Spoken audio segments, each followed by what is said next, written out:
Hello everyone, this is part 5 of What If Naruto Was the Perfect Shinobi, and I hope you guys enjoy this video and to like, to subscribe, to share, and check out the playlist, to see more comment down below. Now let's start the intro. They call me a god. They call me a god. They call me a god. Join my membership, the perks are great. It's in the description. Be sure to like and subscribe, it gives me more motivation. Enjoy. Today's passage saw Naruto crouched alone inside Gator's walled private shipyard scribbling down a schematic map on a notepad. He had volunteered to sneak in and scout the restricted area where the mission's concluding part would take place tomorrow. His sensei was occupied with coordinating plans with their syndicate employers and making some needed preparations. This was an easy enough task. Gator's physical presence within the city had been greatly diminished due to the raid on his branch headquarters. He was wearing the same black garb that he had during the previous mission along with his weighted trench coat. It is a little too quiet out here. One would think there'd at least be some people about. I noticed that too, but Gator's ship hasn't come yet. Nothing to worry about. Don't get complacent. That swine isn't likely to leave this place unguarded. Hi. Whatever you say, Okasan. Naruto's little taunt received the usual response, with the demon roaring in anger and crashing into his prison. The Kyuubi then withdrew back into his particular domain within the spiky blonde Genin's subconscious.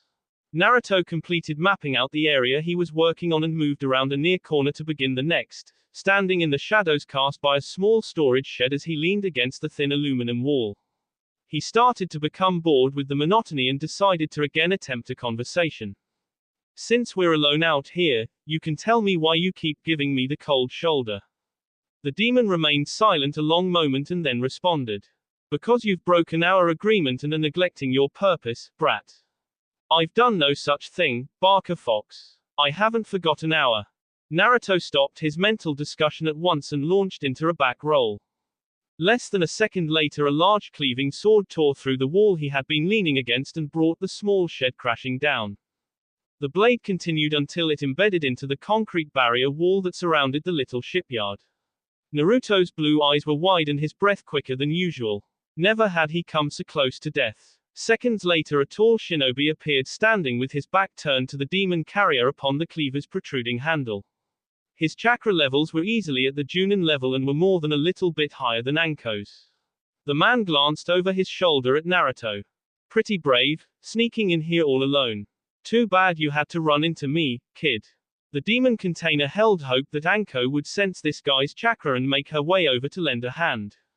Otherwise he was toast. There was no way he could beat this enemy at his current SK levels, not even with the Kyuubi in control. The demon could only boost Naruto's intrinsic strength and SK levels by about 30% or so. Giving over control only replaced the container's chakra with the residents. They could achieve better results were they somehow able to merge the two distinct personalities and chakras into one stronger collective consciousness, but at that point neither had been able to devise a workable method to do so. So you must be Momoki Zabuza. We weren't expecting you so soon. Zabuza let out a dark chuckle and hopped down, easily pulling his customized Zanbatsu loose and shouldering the massive weapon. Naruto could barely make out the characters inscribed upon the blade, Kubakiri Haucho, head-chopping cleaver. At least the man was open with his intentions. He was dressed in typical hidden mist shinobi garb. Naruto had seen several during his weekend travels outside Konoha. Theirs was a poorer village that couldn't purchase the protective luxuries than Fire Country's shinobi sported. Hidden Mist's somewhat isolated location gave them trouble securing wealthy clientele. Sorry to disappoint, but you should have been more thorough during your little raid. The only viable conclusion was that Naruto had either missed somebody inside the building or that he had dismissed his clones too soon and some thug had still been alive and breathing. He was inclined to think the latter, having been quite meticulous in purging the regular employees. Emotions were indeed perilous to a shinobi. He had been too preoccupied with going to help his sensei and had made a crucial mistake. That would be the reason behind the little port being deserted. Gato had halted all operations in order to ambush the shinobi who had raided his branch headquarters. Naruto decided to respond to Zabuza in a nonchalant tone, hoping to stall him as long as possible. Then I take it somebody survived. I'm embarrassed to admit that was my blunder. The dark-skinned missing nin nodded and cracked his N. And one that's gonna cost you. A single mistake is enough to get you ked with me. A masked kunoiki then appeared beside Zabuza, or at least the demon vessel assumed the newcomer to be a girl. This one was dressed in a loose combat robe with several senbon pouches attached. Gender regardless, the smaller masked ninja had a lower chakra count than Zabuza and seemed to be the weaker opponent. Zabuza's second was barely at the Junin level, with less chakra than Anko. The spiky blonde didn't at all like battling down 2-1, especially when both enemies were likely on a higher level than him. I've scouted the area as instructed, Zabuza-san. There are 2 strong chakra sources located close to here, but one is moving in the opposite direction and the other is not moving at all. Neither seems to be associated with this person. Good work, Haku. Keep tabs on them, but be prepared to assist me as well. The masked nin called Haku nodded assent and moved to stand atop the concrete wall with decent speed, though Naruto was able to track his movement. The demon carrier could match his speed without much trouble. Haku wasn't much quicker than Uchiha Sasuke, though Zabuza's accomplice might not have been showing his or her actual SK.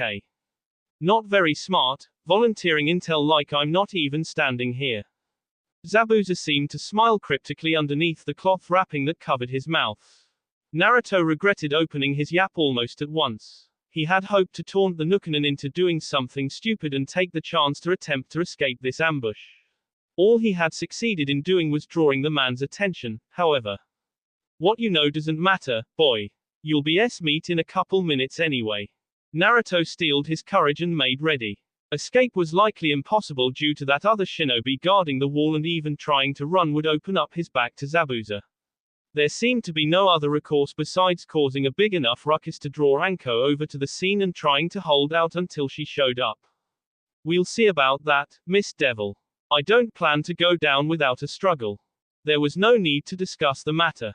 Naruto at once yielded control to the demon. Zabuza took a hesitant step back when the visible red chakra began streaming outward. Hands turned into claws and dull blue eyes turned a malicious red. The Kyuubi bared its container's pointed teeth at the missing nin and swiped a claw. The pavement beneath Zabuza quaked violently and exploded. The older shinobi almost didn't manage to move away in time. Zabuza's black eyes were widened a bit as he regarded the demonic being that had utilized a chakra burst without making so much as a single seal. You, monster, you're no ordinary shinobi. That much is obvious. The Kyuubi let out a laugh that sounded more like a growl. Most astute, little mortal. Now come and experience a real demon's power. Momoki Zabuza stared at the altered Naruto until he realized the truth about the blonde. So, you must be a vessel. I've never ked a demon container. This ought to be good. HRM, you know about our kind. But to think that you could conquer me is arrogance. Demon or not, I'll take your head all the same. Without another word, Zabuza readied his Zanbatsu and attacked. The possessed Naruto made the ground explode again at a spot where the Kyuubi estimated that the mist nin would step onto, but the scared mercenary sidestepped and swung his blade at the spiky blonde Zen. The younger shinobi ducked the attack with one liquid motion but was sent spinning onto the hard pavement when Zabuza reversed the blade's direction and blunted him with the Zanbatsu's side. The weighted coat absorbed the impact to a large degree, but the attack would still leave serious bruising all over the demon carrier's upper right arm. The Ninetales regained his bearings with inhuman speed and lunged at Zabuza with a snarl, slashing his clawed hands in a crisscrossing pattern at the missing nin's chest area. Zabuza leaned back to avoid the attack, but the Zanbatsu's weight and opposing momentum slowed his retreat. Kyuubi Naruto's nails raked through the larger man's skin, leaving 10 identical clean gashes along his torso. Zabuza hissed in pain and hoisted Kubikiri Haucho into the air, then driving the Zanbatsu's solid steel hilt down hard between the demon carrier's shoulder blades with a sickening crack. The demon howled in rage and rolled to avoid the next attack, a cleaving chop that would have split Naruto's body in twain had it connected. Zabuza's blade SD straight through the concrete underneath his opponent's previous position. You're beginning to irritate me, human. The demon dodged another Zanbatsu slash and countered with his earth explosion technique. This time the attack nailed its intended target and Zabuza was sent soaring through the air towards the main docking pier. QB Naruto charged his demonic chakra to create another more intense land explosion that would blow Momoki Zabuza to Kingdom Come, but was distracted by a dull pain in his ankle. He glanced down at his leg with his red eyes and saw 3 senbon needles protruding outward. 3 more senbon then embedded in his arm. The demon glared at the annoying attack source. Zabuza's masked accomplice stood atop a building preparing another throw. I cannot allow you to harm Zabuza-san. Please understand. The possessed Naruto roared at the polite and vigilant Haku in response. Foolish little insect. I'll show you what it means to stand against Kyubi no Kitsune. The demon raised an open hand and clenched it at the androgynous masked nin's location. The brick building on which Haku stood buckled and collapsed. Zabuza's apprentice managed to leap away in time, but the demon bared his teeth in a grin and swept his clawed hand towards the other and sent the brick rubble into the air to bludgeon the nin. The agile Haku evaded the largest concentration but was still caught with a large chunk in the torso and batted down to the ground like some mere mosquito. Suten, Suryuden no Jutsu. Kyubi Naruto at once turned his attention back to Zabuza, who had recovered while the demon had been momentarily occupied with Haku. The missing nin was standing on the pier and had created an enormous snaking dragon using the seawater. The large current was already streaking towards the corrupted blonde and there was no time to counter. The demon concentrated his red chakra to be used as a shield and hunkered down to brace against the coming impact. The mighty Biju was driven back several meters as the aquatic onslaught commenced but managed to weather the storm. The walled shipyard was inundated ankle-deep in brine by the surging water dragon, as the concrete ground allowed the liquid nowhere to go. The demon remained on his knees with his hands on the ground when the attack ended and rushed at Zabuza like a rabid animal. The hired blade brought his Zanbatsu to bear against his enemy's claws, blocking the Kyubi's initial charge. With his superhuman strength, the demon gained the advantage in the resulting slock and shoved the massive cleaver aside, but the scared and experienced Zabuza seized the possessed blonde by the T and hurled him over his shoulder into the harbor. Demon Naruto leapt back onto the pier in an instant and rushed at Zabuza. He only played right into the mist devil's hands. Suiru no Jutsu. The demon grunted as the water surrounding the 2 shinobi coalesced and condensed into a heavy liquid bubble that trapped the blonde's body. The water pressure was such that he couldn't move despite his enhanced demonic strength. Even staying still exerted extreme pain into his body. Zabuza chuckled victoriously at his plight. Welcome to my water prison, demon. There's no escape, so sit quiet and drown. All the Kyubi could do at the moment was talk back, and he did so. I am going to tear out your still beating heart and eat it, impudent mortal. With that, the demon concentrated all the red chakra he could bear and pushed it outward. The blazing hot energy caused the water that made up Zabuza's prison to begin to boil and evaporate, cooking the hand that the missing nin had to keep inside to maintain the attack in the process. Kyubi Naruto had to give the human credit. He didn't relinquish the prison despite the searing pain, but eventually the rising heat overpowered the water pressure and the bubble exploded violently. The explosion drove Zabuza back towards the barrier and a near asphyxiated Naruto sunk to his knees.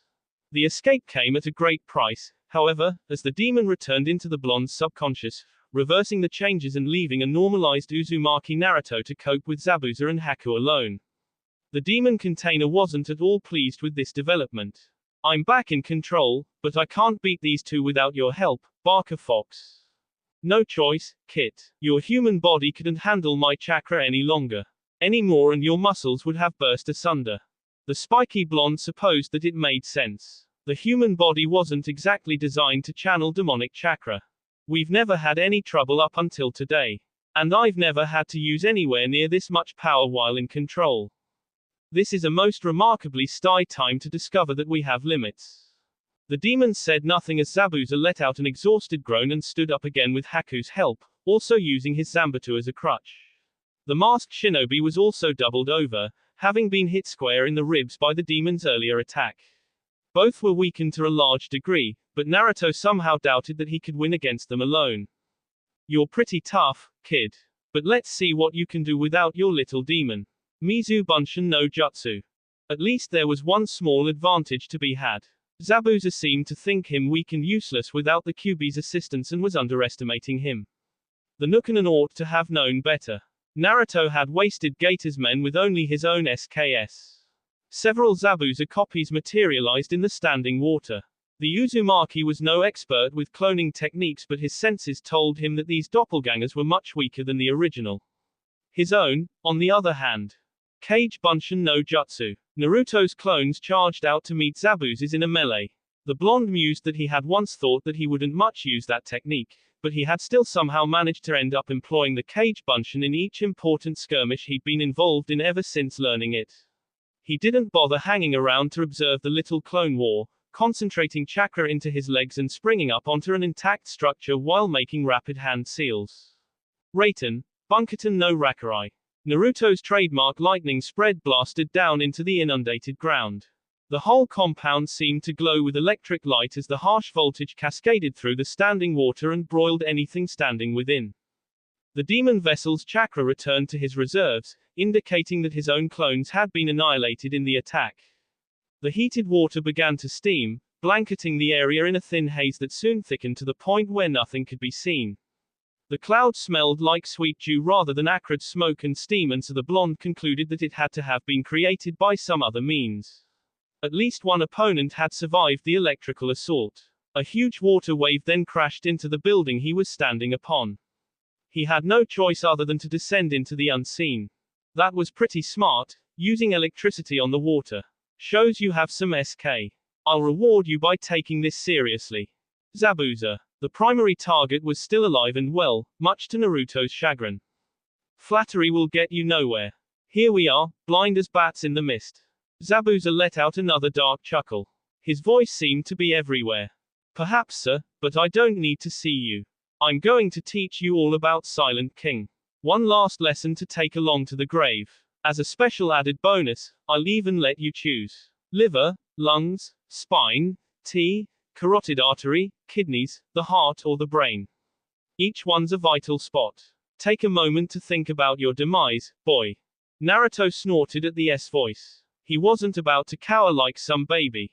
Death was a shinobi's constant companion. Shinigami was never more than a step or two behind his path. He didn't at all like meeting his end so soon into his career, but he wasn't going to break down in tears over it. There was no point in attempting to dodge. He had nowhere to go and was right in Zabuza's sights. You sound like some cliched cartoon supervillain boasting about his evil plans. Get on with it already, Zabuza. I'm so sorry, Kyubi. I did my best, but I just wasn't smart or scared enough. The demon made no reply. There was nothing to say. Naruto would meet his end alone. His sensei had abandoned him to this end. Anko had never even come to help. Everybody in Konoha would be celebrating come tomorrow. The demon was He swore to come back one day as a real hellspawn demon and wreak his vengeance upon them all. Fine then, have it your way. Here I come. Say your prayers, demon brat. Naruto stood in silent acceptance, and a moment later saw black splotched with red. He had thought that maybe this was what death looked like. He then saw golden sparks raining down around him, accompanied by a loud clanking sound. He moved to get a better look. Another man wielding his own Zanbatsu had intercepted Zabuza's attack. The two stood in a slock with their massive blades crossed. This apparent new ally was even taller than Zabuza and wore a black cloak emblazoned with red clouds and boasted insane chakra levels way beyond anything Naruto had ever experienced. Hoshigaki Kisame, can't say I ever expected to see you again. Zabuza apparently knew the mystery man, which interested Naruto more than a little. Been a while, Zabuza. Looks like you've lost a step, getting roughed up by a kid. This Kisame character's blade seemed to hum slightly as Zabuza's summoned mist began to clear somewhat, allowing Naruto to get a better look at his unexpected savior. The tall shinobi looked like some odd genetic cross between a man and a shark, with bluish skin and beady eyes and gills. His teeth were bared in a sardonic grin and appeared to be razor sharp. His height I-8 indicated that he too was a mist nin, or at least had been one at some point in time. The symbolic protector had a long horizontal line slashed through the icon. His blade was equally unique. Rather than being smooth and steel like Zabuza's, the weapon appeared to be covered in rough scales. The blonde cringed at imagining what such a barbaric instrument could do to living tissue. Kisame grunted and shoved against Zabuza, pushing the mist devil back several meters. The shark man swung his strange Zanbatsu at Zabuza's head. The latter parried but was driven back yet again by the impact. Zabuza countered with his own swing that Kisame easily parried and answered with a spinning S that sent the dark-skinned man to the ground. Naruto decided to regain his bearings and observe two master swordsmen in action. He would get involved should Zabuza regain the advantage, as he owed this Hoshigaki Kisame a huge debt. Leave this be, Kisame. My contract with Gato has nothing to do with you. Kisame gripped his blade as the shark-like man responded in a rough voice and pointed his thumb in Naruto's direction. And my mission right now involves making sure that brat over there stays alive and in decent health. Business, you see. The demon carrier couldn't help but wonder why anybody would hire such a person to guard him.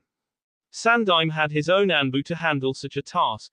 He could imagine some wealthy prick in Konoha or the immediate environs perhaps contracting some Nukanen to assassinate the demon Uzumaki, but protection was another thing altogether. Zabuza seemed to smirk underneath his bandages as he again took Kubikiri Haucho and shouldered the trademark Zanbatsu in his battle-ready stance. So I guess that puts us at an impasse. Honestly, I can't say I'm too disappointed. Kisame shook his head as though dealing with a particularly stubborn child. This'll be the last time we play this little number, Zabuza. I always could beat you back during the old days and I'm stronger now than I ever was then. As much as King and old war buddy pains my poor heart, I can't let anyone stand in the Akatsuki's way. Akatsuki, Red Dawn, or perhaps Red Moon. Naruto stored the name in his memory. Today we'll determine who was really the strongest in the seven swordsmen. Rain began pouring down in the skies above as the hidden mist two great warriors battled once more. Their Zanbatsu clashed and sparks rained down in a menacing halo around them. The duel looked something akin to a living blender with the two enormous blades moving and colliding almost quicker than the blonde's trained eyes could discern. He decided in an instant that he wasn't going anywhere near that particular showdown. He rather wanted his limbs to remain as they were, attached. Again Kisame seemed to be dominating the duel. Zabuza couldn't contend with the shark man's superior strength and didn't seem to be trying to use his chakra to close the gap. Haku also appeared to be observing the duel in the distance. The masked nin moved to intervene when Kisame sent Zabuza down hard a second time and Naruto moved into his path and drew his katana. Sorry, but that's a private duel. I'll be your opponent, princess. Haku nodded grimly and withdrew 6 senbon needles, 3 in each hand. Understood, but I shan't hold anything back. Zabuza-san requires my assistance. Naruto sneered at the other's calm statement. What a pathetic little lapdog. At least Kiba hadn't been housebroken. He would stall Haku and make the masked nin watch Zabuza perish. The mismatch in the other duel was obvious. Zabuza had been wounded going into the battle, and the strength gap between him and Kisame was extreme under any circumstances. Such pure devotion, it really makes me sick. Come then, let's dance. Haku leapt into the air and threw 3 senbon down at the spiky blonde. He ducked the barrage and leapt aside to avoid the next 3. The masked warrior changed direction in midair and descended upon Naruto whilst drawing a kunai. The demon carrier lazily blocked the subbing attack with his nameless katana, easily overpowering the much smaller and slimmer Haku and pushing his arm down into the water. The androgynous nin slipped away and moved to Naruto in the back, but his kunai impacted a steel training weight and did no damage. The blonde whirled about and attempted to skewer Haku using the katana, but the nimble warrior dodged the erratic S and tried to puncture him in the T. This time the demon container caught his arm at the bicep and twisted, separating the masked nin's shoulder with an audible squelch. Senejashu. The demon carrier kept his grip on Haku's bicep as the shadow snakes came out and coiled around him. Naruto swung his arm outward as his summoned serpents dashed the masked nin into the concrete barrier. The hunter's mask came loose upon impact and revealed Haku's actual appearance and male gender, though the latter was not made apparent in any visible way other than through his having the telltale lump in his T. The shadow serpent's grip remained strong as the blonde manipulated him to hoist the other warrior high into the air and then plunge him hard into the standing water, repeating the process time and again, mercilessly sing Haku against any solid structure within range. Zabuza's apprentice was helpless to escape the bindings and was being tossed about like a rag doll. This is pathetic. I had at least expected a small challenge. The battered and drowning Haku managed to wrench an arm loose at last and reached into his senbon pouch, grabbing as many acupuncture needles as he could hold and driving them into Naruto's right Achilles tendon. The demon carrier grunted in pain and went down, releasing the other shinobi and twitching as his ruptured leg ceased working. He used his katana as a brace to get back to a vertical base. The QB was even then doing his best to mend the damage, but the demon could accomplish little in his current position trapped deep in the blonde's subconscious. Any more active meddling would risk the mentioned demon chakra overload, and the Ninetales knew it. My apologies. I never take pleasure in harming an opponent, but it was the only way. Don't start with that sentimental garbage yet. That was nothing but a warm-up. Haku had already turned away and was preparing to help Zabuza against Kisame when Naruto spoke. Any normal person would have been quite wholly crippled upon having a tendon shredded with needles, and so the androgynous shinobi's assumption that the battle had ended was not unwarranted. Haku came about and bit down on his lip in consternation upon hearing the blonde's voice. I see, you are quite resilient. I have no choice other than to end this right now. Naruto leveled his gaze at the determined Haku and pointed at him with his katana. I doubt that you can, but by all means do your worst. Kekkei Genkai, Maku Hyushu. A bloodline limit. The blonde should have guessed that Zabuza's lone apprentice would bring something unique to the table. No, Haku. It's useless, don't throw away your chakra. It'll only help the enemy. Zabuza's warning came too late. Haku's demonic ice mirrors began appearing all around Naruto's position, but then dissolved back into nothingness a second later. Zabuza's shocked apprentice glanced around to see what had taken place. Kisame's scaled Zanbatsu was pointing directly at him and was vibrated with the same low hum. The shark man let out a loud laugh at the androgynous shinobi's plight as he turned back to continue attacking Zabuza.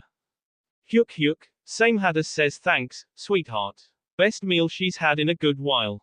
So that was it. Kisame's Zanbatsu, same Hada as he had called it, seemed to be able to consume an opponent's chakra and render them unable to use techniques. Combined with the shark man's daunting physical might and sked swordsmanship, Kisame might very well be an unstoppable opponent. The spiky blonde wouldn't even be able to scratch the robed man in combat given his reliance on chakra. Naruto was most pleased that the man was on his side and not on the other. Haku seemed unsure as to what to do next. Naruto again sneered at him. A typical bloodline limit genius, helpless when your Kekkei Genkai doesn't work. This will be a tougher match than I had anticipated, but I cannot lose. Naruto listened as a thunderbolt clapped over the shipyard. His leg wasn't healed, but his own adrenaline combined with the demon's small repairs rendered him able to move the appendage despite the tendon damage. Haku wasn't the only one with a limited arsenal. The pouring rain rendered the blonde's usual elemental attack useless, given that he tended to use Kaiten and Ration almost exclusively. He would need to work on branching more into other elements to avoid being hamstrung like this again in later missions. The blonde concentrated removed his weighted coat and hung the trench upon an open windowsill in the closest building. Now that he could move at his actual speed, he would be able to keep pace with Haku. A sorry housebroken mongrel like you could never stop me. I'll K you now. Haku now at last showed some emotion, anger crossing his delicate visage. Better to be a loyal servant than a savage beast. I will protect my precious person. Naruto went on the attack with his katana, ignoring the throbbing pain in his leg as he leapt into the air and attempted to impale Haku on the descent. The other nin stopped the lunging S with his kunai. This time the demon carrier acted with sheer aggression and shoved the kunai back, scoring his blade along Haku's entire right arm and shredding the supple skin and muscle almost to the bone. The savage attack stunned Zabuza's accomplice, and Naruto pressed his advantage by whirling about and slashing low against the other, slicing out Haku's knees and crippling him.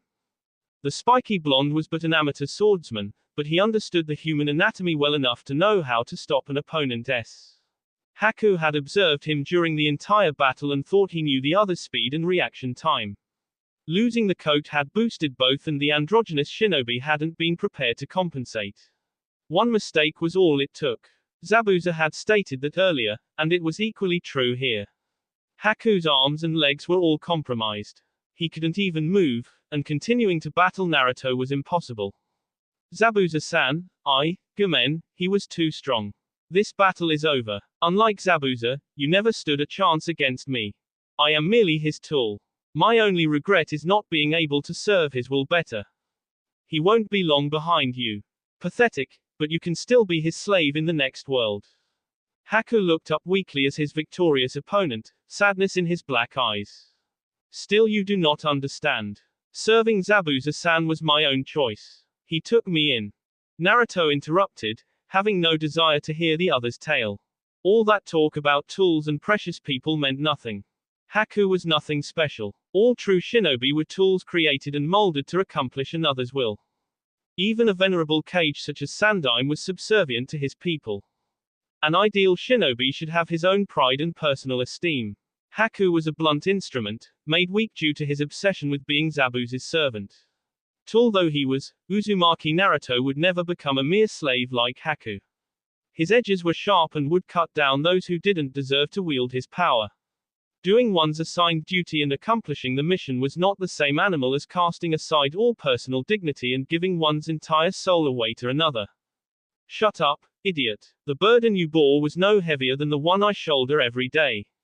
One day, you will see the truth. With such hate you will never attain true strength. And yet, my strength is much greater than yours. I'm through talking with you. The blonde gripped his katana with both hands and brought the point to bear against Haku's heart.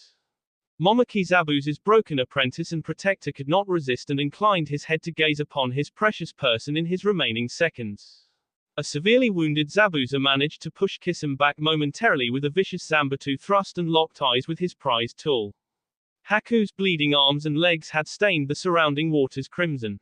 Naruto shoved the blade through, his cold blue eyes staring emotionlessly at Zabuza as the katana exited the Haku's back dyed in blood. Sayonara, Zabuza-san, I will be waiting. Haku's eyes rolled back into his head and his breathing ceased. Momoki Zabuza's eyes snapped closed a moment as he grieved his loss, but that was all the time his opponent needed. Kisame brought Samehada tearing down across the Mist Devil's unguarded back, scales shredding apart the darkened skin like sandpaper against a raw steak. Zabuza let out a strangled gasp and went limp, his torn body dropping heavily into the water. Master and apprentice missing nins went down within a 3-second span. Naruto pulled his katana loose and cleaned and sheathed the blade. So disappointing, he didn't even land a single decent hit against me. Kisame didn't seem to be speaking to Naruto, muttering under his breath as he spat in the water next to where Zabuza had met his demise. His red and black robes were cut in a couple places and a little blood trickled down where there was a minor wound on the shark man's wrist. But other than those little scratches, he had won his duel with the Mist Devil unscathed. The demon carrier retrieved his leather trench coat and put it back on as Kisame shouldered Samehada and stalked over to Haku's body and grabbed his long black hair, hoisting up the corpse in order to get a closer look. The robed swordsman gave a long appreciative whistle upon assessing the damage Naruto had done to Haku. And I'd thought it was all the demon. Nice work here, brat. I see some real potential. That set Naruto on high alert. Kisame knew about the demon. There was a decent chance that he had been observing the battle prior to stepping in and had deduced the truth in the same way that Zabuza had, but there was something strange in the shark man's tone that indicated that he knew much more. And there were other things about him that seemed to set warning bells ringing in the blonde's mind, his inhuman appearance and obscene chakra levels in particular. He decided that he should at least express thanks. Had you not come in to help, I would have been ked. Arigato, Kisame-san. Kisame seed an eyebrow as he hurled Haku's corpse back into the water like a toy. Orders are orders, you know how that goes. I wouldn't have bothered otherwise. Again, that was curious. Naruto didn't understand who could have ordered this man to act as his protector. He didn't have time to ask, though. Something blurred behind his position as he dropped down onto his stomach to avoid Kubikiri Haucho as Zabuza's steel Zanbatsu came soaring through the air in his direction. 3 senses were then pricked at the same time. He saw a searing black spot where the weapon had been thrown accompanied by a scorching heat beyond anything he had ever known and an unpleasant stench that he recognized as burning tissue. Everything below Momoki Zabuza's in line had been melted into organic goo, and close beside the now quite deceased Mist Devil's head stood yet another shinobi dressed in a red and black cloak identical to Kisame's. This one was a bit shorter in stature and had grayish hair and a slashed Konoha high tie 8. He also seemed to have extreme chakra levels. Watch your back more closely next time, Naruto-kun. The man's whispered voice implied complete apathy, as did his blank visage. His spinning red eyes seemed identical to the Sharingan, or at least what Naruto knew about the Uchiha clan's legendary copy wheel eye. He had never actually seen the technique in person. The spiky blonde knew who this newcomer was. He alone had carried out the Uchiha Sing Konoha's greatest and most well-known shinobi clan and leaving but one alive, and he might well be the strongest single warrior in the entire land. Those eyes, the Sharingan, you could only be Uchiha Itachi. Itachi nodded in the positive, deactivating the Sharingan to reveal normal black eyes that seemed to be every bit as perceptive as their swirling red counterparts. The Uchiha gave Naruto an appraising look and glanced at Kisame and then around the wrecked shipyard and at last returned his attention to the demon carrier. That is correct. We have been observing you some time now, you know. Kisame bared his pointed teeth in his trademark sharky grin. Our organization's real interested in you, demon brat. That's why I gave you a hand. Things began making sense at that moment. This organization was more than likely called Akatsuki, the name that Kisame had let out earlier against Zabuza. The duo must have been observing him during his weekend excursions, since he doubted they would dare to enter Konoha to do so, especially given that Itachi was listed as an S-rank missing nin within the village. They knew all about the Kyuubi, and with the demon no doubt stood their interest in Naruto. Nothing else about him would be all that intriguing to Shinobi as scared as these two or to an organization either. He was quite a bit stronger and more talented than his peers in Konoha, but that alone wasn't much to boast about. Rather, I might think your organization's more interested in what's sealed inside my body. Neither Akatsuki member denied the blonde's rebuttal. Their superiors had learned about the demon and were interested in harnessing its power. This Akatsuki organization might be the key to breaking Yondaim's damned seal and setting the Kyuubi loose. That alone caused Naruto to reciprocate their interest. Our understanding is that you are able to make contact with your tenant, Naruto-kun. Kisame and I would like to request a short audience. Please ask the Kyuubi to come out and speak with us a moment. The blonde shrugged, not wanting to make a promise that he couldn't keep. A quick peek into his subconscious showed that the demon was dormant and resting. Naruto was a bit apprehensive about not being able to give these much stronger shinobi what they asked, but he couldn't do much about the situation. The Kyuubi had its own will. He's sleeping right now. He overexerted his presence during the battle and I can't make him wake up. Kisame gripped Samehada with a snarl, but the emotionless Uchiha checked his impulsive partner with a glance. The Uzumaki silently thanked Itachi. Fighting Hoshigaki Kisame was something that he had no desire at all to do at the moment, or indeed ever. The Uchiha glanced up into the clouds as the rain stopped. I see, perhaps on another occasion, then. I also have a small warning to pass along. The Chunin examinations are scheduled to be hosted within your village soon. Our organization's spies have reported that the Otokage Orochimaru and his hidden sound have made a secret pact with Tsunagakure to launch a double attack against Konoha during the tests. Orochimaru also intends to assassinate the Sandaime Hokage. Orochimaru, Anko-sensei's one-time master and a true satanic genius. Naruto didn't much care about what might happen to Konoha and the villages in this attack, but he would do anything and everything in his power to protect Sandaime. The old man had always treated him well and had given him a chance when others wouldn't. He would also help out the Mutt and Yamanaka, and Kurenai and Ayami and her old man too. He didn't know what to think about Anko at the moment. He had gotten more assistance than she ever could have given in Kisame and Itachi, but she still should have come to help. Understood, I'll alert the Hokage as soon as I return home. But, you're marked K on site in Konoha. I don't understand. Nothing in Itachi's voice or manner indicated annoyance, as both remained as impassive and unreadable as they had been the entire meeting, but Naruto got the vibe that the Uchiha didn't appreciate being questioned. My motives aren't your concern. I don't harbor any particular enmities against my home village. Oi, Itachi-san. We've got company on the way. 5 sources, 2 Junin. I have no desire to provoke another altercation. We will withdraw this time.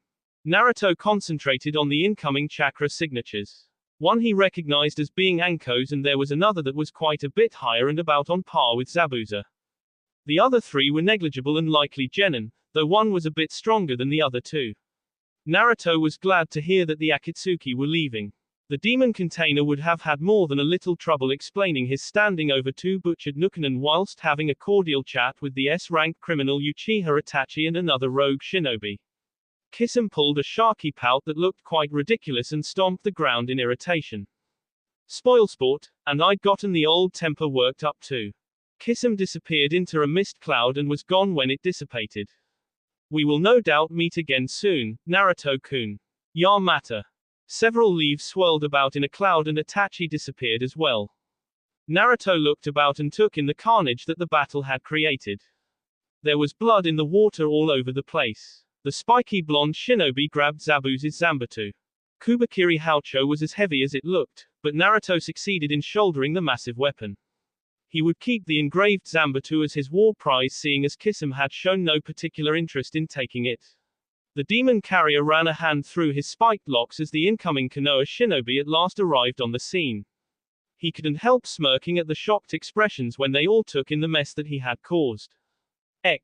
That will be all for this video. Be sure to like, subscribe, share, and comment down below for more videos. Goodbye.